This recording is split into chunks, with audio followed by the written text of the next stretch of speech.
시청자 여러분 안녕하십니까. 상식의 흐름을 다 센서 수수입니다. 우크라이나가 러시아의 심장을 찔렀습니다. 우크라이나가 1년 반 동안 준비한 비밀 작전으로 인하여 러시아 공군이 큰 타격을 받았는데요. 오늘은 이 내용 좀 보겠습니다. 현지 시각으로 2025년 6월 1일 우크라이나가 러시아 본토 깊숙이 침투하여 역사상 가장 대담한 드론 공격을 감행했습니다. 이 작전의 이름은 거미줄 작전이라고 하는데요. 우크라이나 보안국의 주도하에 진행된 작전이었습니다. 이에 따라 우크라이나는 러시아 시베리아 이르크츠크의 벨라야 공군기지를 포함해 4개의 공군기지를 공격했습니다. 우선 어떤 지역을 공격했는지부터 보자고요. 이르크츠크주에 있는 벨라야 공군기지, 무스크주 올레냐 공군기지, 라잔주 디아길레프 공군기지, 이바노보주 이바노보 공군기지가 표적이 되었다고 합니다. 보시는 지도를 보시면 아시겠지만요. 우크라이나와 엄청나게 먼 지역을 드론을 통해 공격한 것입니다. 당장 이르크츠크는 최전선에서 4,300km 이상 떨어진 지점이에요. 우크라이나가 이 정도로 멀리 떨어진 지역을 드론으로 타격한 것은 전쟁 발발 이후 첫 사례라고 로이터 통신이 보도하기도 했습니다. 이번 거미줄 작전에 우크라이나군은 총 117대의 드론을 사용했습니다. 그리고 이 드론을 한 번에 투입하여 공군기지를 공격하여 러시아 공군기 근처로 다가가 자폭하여 피해를 주었는데요. 근데 사실 이해가 되지 않는 부분도 있습니다. 아무리 드론 기술이 좋아졌다지만 4,300km 이상 떨어진 지점을 어떻게 드론으로 공격했을까요? 우크라이나 보안국은 트럭을 활용했는데요. 컨테이너 상판에 드론을 숨겨놓고요. 이 컨테이너를 러시아 내에 밀반입시킵니다. 그리고 러시아 내 물류 업체들을 활용하여 공군기지 근처까지 보낸 다음에요. 도착한 컨테이너의 상판을 뜯어서 드론을 꺼내고 공군기지 바로 근처에서 드론을 발사하여 공격한 것입니다. 이 공격으로 인해 우크라이나군이 밝히길 러시아 전역 4개의 공군기지에서 전략폭격기 41대에 유의미한 피해를 주었다고 밝혔습니다. 우크라이나군의 주장으로는 A-50, 투폴레프 95, 투폴레프 22M3 등의 폭격기와 조기경보기들이 공격을 받았다고 하는데요. 또한 폭격기 전력의 34%가 작동 불능 상태가 됐다고 합니다. 우크라이나군 주장 말고 추가로 저희가 더 확인한 바에 따르면요. 무르만스크주의 올레냐 공군기지에서는요. 투폴레프 95 폭격기 2대가 완파, 2대가 손상을 입었고요. 안토노프 12 수송기가 심각한 손상을 입었습니다. 그리고 이르크츠크주에 있는 벨라야 공군기지에는요. 투폴레프 22M3 폭격기 3대가 완파되었고 투폴레프 95 폭격기 3대가 완파되었습니다. 총 11대의 폭격기 피해가 확인되었습니다. 참고로 이 A-50 조기경보기와 투폴레프 95 폭격기의 경우에는 2019년에 러시아군이 독도 인근 항공영공과 한국 방공식별구역을 2차례 무단 침범한 기종과 똑같은 기종입니다. 우크라이나 보안국이 밝히길 러시아는 상당한 손실을 받고 이번 공격으로 러시아가 본 피해 규모가 70억 달러, 한으로 9조 6,824억 원에 달할 것으로 추정하였습니다. 물론 우크라이나군의 주장이기에 전부 믿기에는 우리가 있지만요. 현재 올라오는 영상들을 종합해보면 러시아군 공군에 큰 타격이 간 것은 맞아 보입니다. 만약 우크라이나의 주장이 맞다면 러시아는 개전 이래 최대 피해를 본 것으로 평가됩니다. 물론 이 공격이 전부 성공한 것은 아닌 것 같습니다. 러시아 국방부가 밝히길 공군기지 5곳에 대한 공격이 있었지만 이르크츠크 등 2개의 지역을 제외한 나머지 공격은 격퇴했다고 밝혔는데요. 우크라이나군은 4개의 공군기지를 공격했다고 하고 러시아군은 5개의 공군기지를 공격했다고 해서 정확한 진위는 기다려봐야 할 것 같습니다. 젤렌스키 우크라이나 대통령은 우크라이나가 온전히 이루어낸 결과이며 계획에서 실행까지 1년 6개월하고도 9일이 걸린 작전이라고 밝혔습니다. 그리고 젤렌스키 우크라이나 대통령은 작전 준비에 참여했던 우리 병력은 제때 러시아 영토에서 철수했다고 밝혔습니다. BBC에서 분석하기에 우크라이나군의 공격으로 인하여 러시아군의 순항미사일 전력에도 상당한 피해를 봤을 것으로 분석하고 있습니다. 이번에 우크라이나 보안국이 파괴한 항공기 중에는 투폴레프 95 폭격기가 다수 있는 것으로 확인되었습니다. 그런데 이 폭격기는 KH-101 공대지 전략 순항미사일을 사용하여 우크라이나에 대규모 미사일 공습을 진행하곤 했습니다. 2022년 2월 전쟁 개전 이래 광범위하게 사용되곤 했죠. 폭격기마다 순항미사일 8발 정도를 운반할 수 있는데요. 각 미사일은 400kg의 탐두를 운반하곤 합니다. 이러한 무기의 사정거리는 수천 킬로미터에 달해서 이러한 전략적 항공기들은 보통 안전한 후방에 배치되곤 합니다. 그런데 그러한 폭격기들 여러 개가 파괴되었는데요. 이는 러시아 공군에게는 꽤 큰 공격으로 평가가 됩니다. 무엇보다도 A-50 조기경보기가 파괴된 것도 확인되었습니다. A-50은 적의 항공기와 미사일을 탐지하여 러시아 전투기의 표적을 전달하는 임무를 수행합니다. 그런데 A-50 조기경보기가 파괴되었다는 것은 공중 통제 기능이 저하되었다는 것을 의미합니다. 물론 아직 정확히 얼마나 파괴되었고 손상을 입었는지는 확인할 수 없지만요. 당분간은 러시아 폭격기 전력들이 복구를 다 끝내기 전까지는 우크라이나에 대한 폭격 임무를 수행하지는 못할 것으로 보입니다. 그리고 이뿐만 아니라 드론의 유용성이 가면 갈수록 입증되고 있습니다. 적대국의 트럭들을 활용하여 적대국의 공군기지까지 가져다 놓고 거기서 컨테이너를 뜯어내 공격하는 방식은 굉장히 참신한 전략인데요. 거기다가 몇백만 원밖에 안 하는 드론을 활용하여 몇천억 원짜리 폭격기를 파괴했다는 것은 드론이 얼마나 전쟁에서 유용하게 활용할 수 있는지를 보여주는 사례입니다. 물론 민간 컨테이너를 활용하여 공격했기에 민간 시설에 대한 무자비한 공격이 이어질 것으로 전망되고 있습니다. 또한 러시아 공군기지가 드론에 뻥 뚫렸다는 없다는 것이 큰 충격으로 이어지고 있는데요. 공군기지의 방공 시스템이나 전자전 시스템이 드론에 의해 사실상 무력화되었다는 것을 의미하니까요. 러시아는 이러한 중요 시설에 대한 보완이 불가피해졌습니다. 당장 이런 보완을 안 하면 우크라이나군은 두세 차례 똑같은 방법으로 공격해도 러시아군이 막아내지 못할 겁니다. 그뿐만 아니라 러시아 내에서는 지속적으로 사보타주가 발생하고 있는 모습입니다. 거미줄 작전이 이루어지기 전에 서부 브란스크주와 크루스크주에서는 교량 2개가 잇따라 폭발하여 붕괴했는데요. 이에 따라 그 위를 다니던 열차 2대가 탈선하였습니다. 이에 따라 최소 7명이 숨지고 수십 명이 다치는 사고도 발생하였습니다. 러시아는 이 공격의 배후를 우크라이나를 의심하고 수사를 하고 있다고 합니다. 우크라이나는 이에 대해 긍정도 부정도 하지 않고 있는 모습입니다. 우크라이나 전황 소식도 같이 보면 좋을 것 같습니다. 양국은 앞서 설명해드린 것처럼 미사일과 드론을 서로 주고받고 있는 모습인데요. 전선의 변화는 없습니다. 특히나 드론의 활약이 두드러지게 나타나고 있습니다. 현재 러시아군은 공세를 준비하는 모습을 보이고 있는데요. 이전에 5만 명의 병력이 집결 중이라고 말씀드렸습니다. 근데 수미와 하르키우즈 국경 일대에 러시아군 12만 5천 명 정도의 병력이 배치된 것으로 확인이 되었습니다. 하르키우에 대한 대대적인 공세를 펼칠 것으로 보이는데요. 이 공세가 성공할지 실패할지는 더 지켜봐야겠습니다. 해당 지역에 방어선이 꽤 촘촘하게 깔려 있어서 어느 정도 출혈을 감수해야 할 것 같습니다. 그리고 이번 거미줄 작전 이전에 러시아군은 6월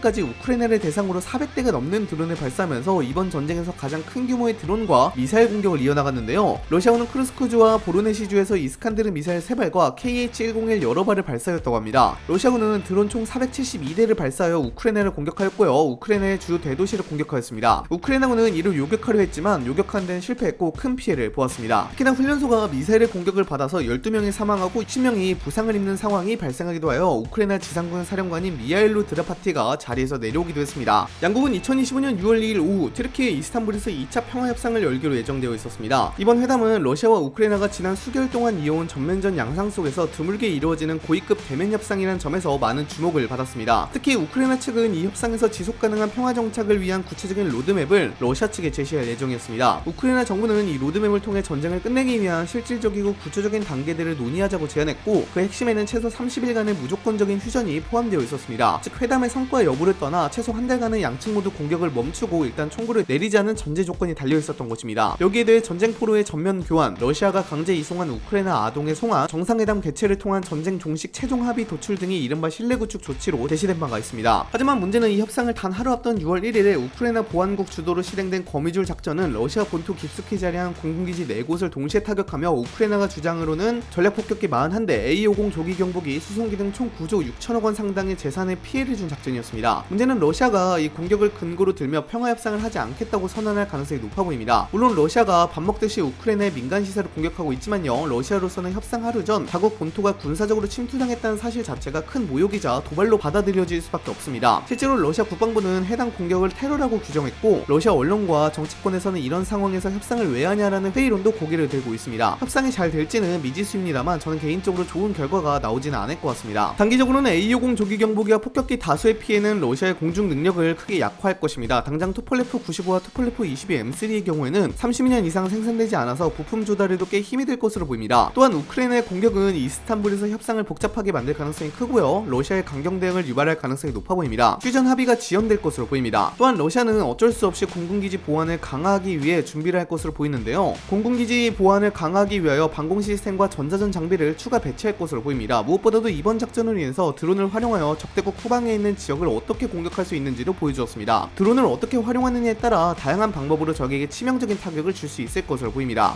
여러분들은 우크라이나의 이러한 드론 공격에 대해서 어떻게 생각하시나요? 댓글로도 알려주시기 바랍니다. 이상 영상 마치도록 하겠습니다. 감사합니다.